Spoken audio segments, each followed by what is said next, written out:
Hello students, welcome to our channel गणित विज्ञान।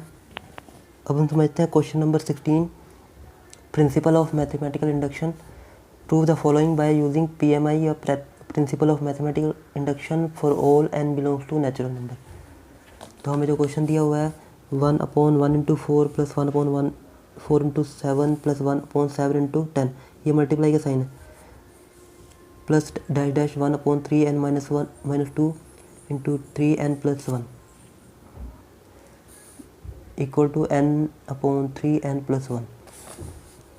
तो हम n = 1 से स्टार्ट करेंगे। पहले हम लेट कर लेंगे। लेट इस स्टेटमेंट को Pn, ये प्रिंसिपल स्टेटमेंट होगी। अब पहले हम P1 फाइंड करेंगे।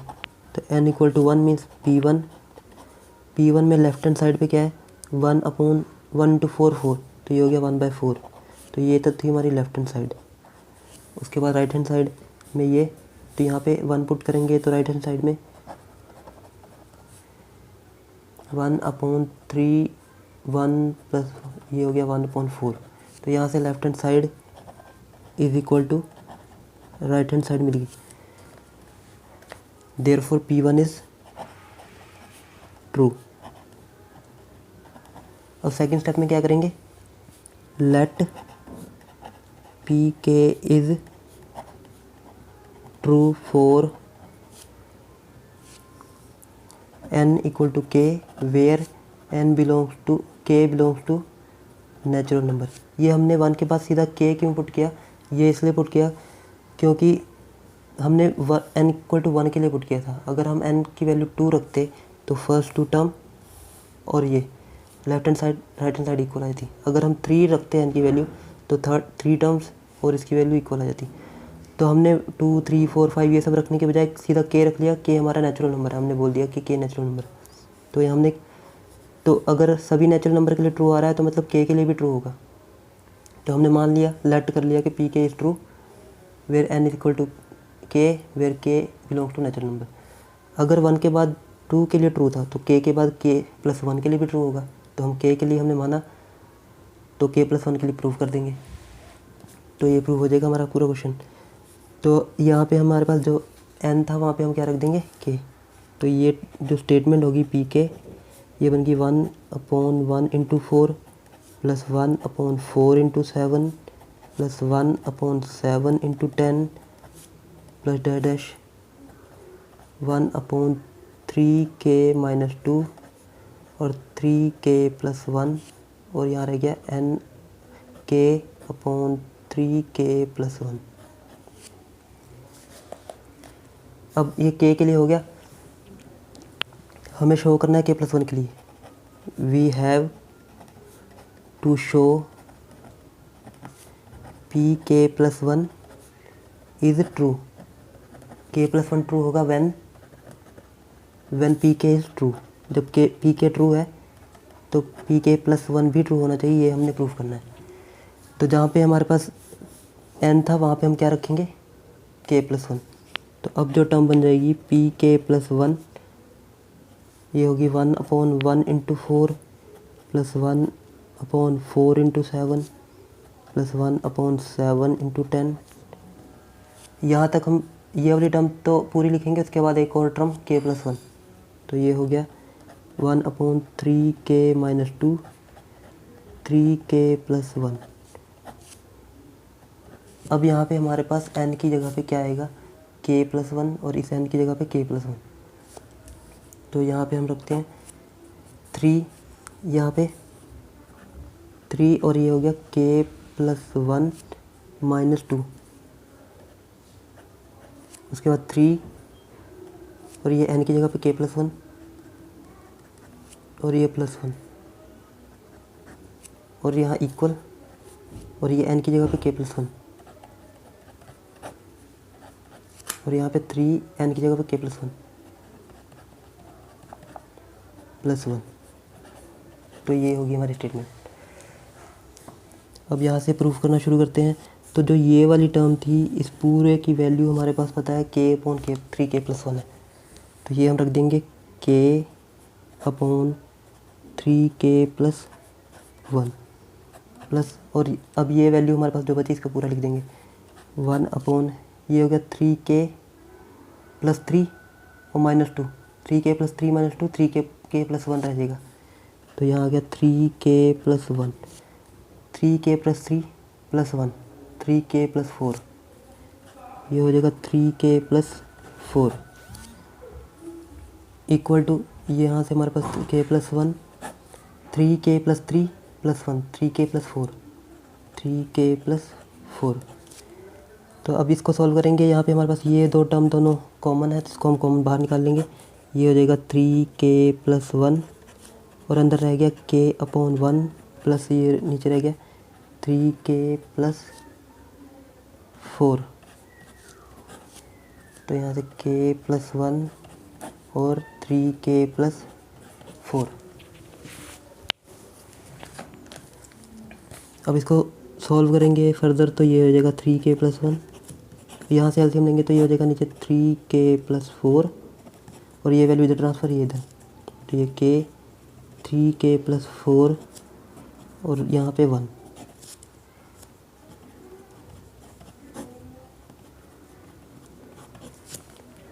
अब इसको सॉल्व करेंगे, तो सॉल्व करेंगे तो हमारे पास आ जाएगा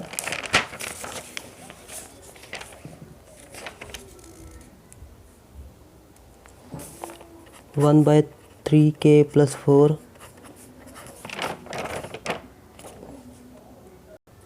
हमारे पास इतनी वैल्यू आ गई थी।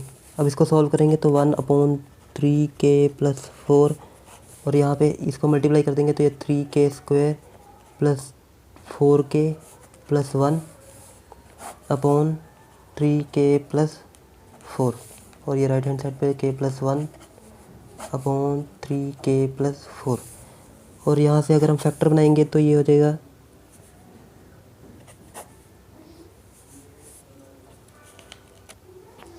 यहाँ पे 1 था, 3k + 1 और इसके फैक्टर बनेंगे 3 और 1, तो ये हो जाएगा 3k + k + 1/3k + 4 और यहाँ से 1/3k + 1 और यहाँ से 3 कॉमन लेंगे 3k, ये हो जाएगा k + 1 और इन दोनों में से 1 कॉमन लेंगे तो ये हो जाएगा k + 1 और यहाँ पे 3k + 4, ये हो जाएगा 1/3k + 1 और यहाँ पे फैक्टर कौन से बनेंगे k + 1 और 3k + 1, k + 1 और 3k + 1/3k + 4। तो यहाँ से 3k + 1 3k + 1 कैंसिल और ये रह गया k + 1/3k + 4 और यहाँ पे राइट हैंड साइड पे भी यही था k + 1/3k + 4। तो यहाँ से left hand side equal to right hand side. तो यहाँ से प्रूव हो गया p hence pk + 1 is true when pk is true। हमने लेट किया था pk ट्रू है तो pk + 1 हमने प्रूव कर दिया। Therefore the given statement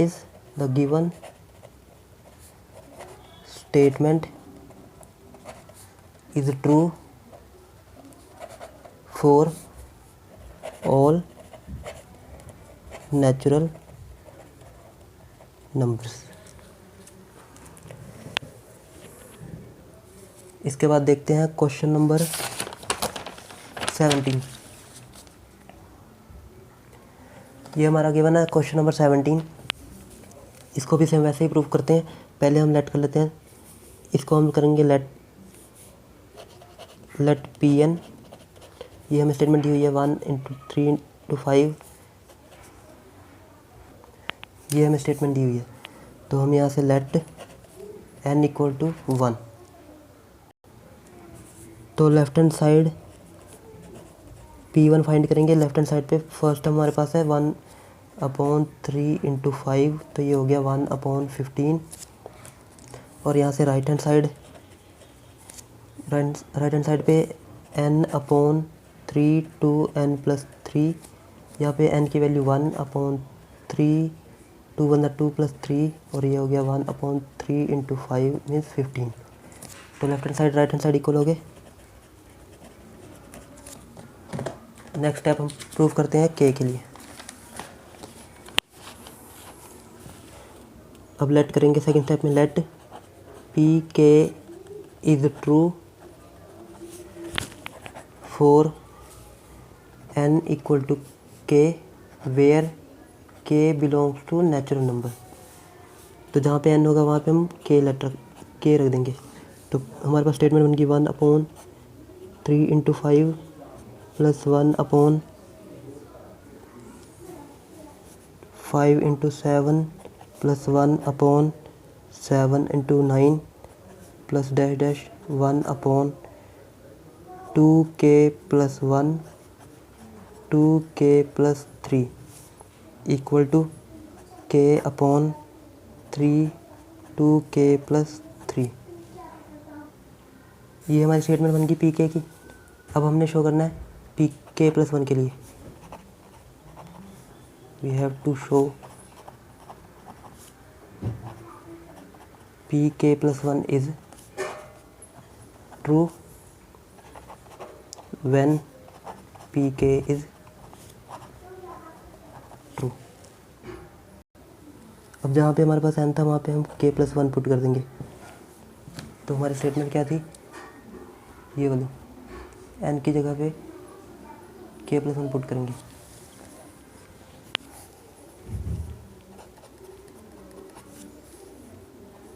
one upon यहाँ से 3 into 5 plus 1/5 into 7 plus 1/7 into 9 plus dash dash.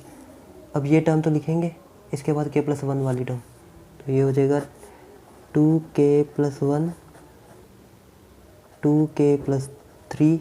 इसके बाद नेक्स्ट टर्म भी लिखेंगे k प्लस 1 वाली, तो ये हो जाएगी टर्म 2 और यहाँ पे k प्लस 1, यहाँ पे n की जगह पे k प्लस 1, यहाँ पे भी k प्लस 1 और यहाँ पे 2k की जगह पे k प्लस 1 प्लस 3 और ये हमारी टर्म बन गई k प्लस 1 और डिनोमिनेटर में 2 और k की जगह पे k प्लस 1 और ये प्लस और 3। अब जो ये पूरी टर्म थी इसकी वैल्यू हमें ये दी है, तो ये हो गया k अपॉन 3 2k प्लस 3। उसके बाद ये टर्म ये हो गया 2k प्लस 2, यहाँ पे बनता 2k प्लस 2 प्लस 1 3, तो ये हो गया 2k plus 3 2k plus 2 plus 3 2k plus 5 2k plus 5 और यहाँ k plus 1 right hand side पे और ये हो गया 3 अंदर हो गया 2k plus 2 plus 3 2k plus 5 2k plus 5। अब इन दोनों में ये दोनों कॉमन है तो इसको कॉमन निकाल लेंगे, तो ये हो गया 1/2k प्लस 3 और अंदर रह गया k/3 और यहाँ रह गया 1/2k प्लस 5 और यहाँ पे k प्लस 1 और 3 2k प्लस 5। अब इसका एलसीएम लेंगे तो डिनोमिनेटर में आ जाएगा 3 इंटू 2k प्लस 5 और यहाँ पे ये भी था 2k प्लस 3। इसको इससे मल्टीप्लाई करेंगे तो k इंटू 2k प्लस 5 और ये 3 इधर। अभी लेफ्ट हैंड साइड सोल्व कर लेते हैं। इसको मल्टीप्लाई किया तो ये हो गया 2k square plus 5k plus 3 upon 2k plus 3 और ये हो गया 2k प्लस 5। इसके फैक्टर बनेंगे 3 2 ज़ा 6 2k plus 3k plus 3 upon 3 2k plus 3 और ये हो गया 2k प्लस 5। तो यहाँ से कॉमन लेंगे 2k तो ये हो गया k प्लस 1 और यहाँ पे 3 कॉमन लेंगे तो ये हो गया k प्लस 1 और यहाँ पे 3 2k प्लस 3 और ये हो गया 2k प्लस 5 और ये फैक्टर बनाएंगे तो ये 2k प्लस 3 और यहाँ पे k प्लस 1 अपॉन ये वैल्यू 3, 2k + 3 हो गया 2k + 5, और ये 2k + 3 2k + 3 कैंसिल, तो हमारे पास रह गया k + 1 3 2k + 5। तो यहाँ से भी राइट हैंड साइड पे भी हमारे पास यही था, k + 1 अपॉन 3 2k + 5। तो यहाँ से left hand side equal to right hand side, therefore hence pk + 1 is true when pk is true. Therefore by PMI given statement is true for all natural numbers. तो ये हमारा question था क्या 17। I hope आपको समझ में आ गया होगा। अगर आपको कहीं पे भी प्रॉब्लम है तो आप कमेंट करके पूछ सकते हैं। Thanks for watching.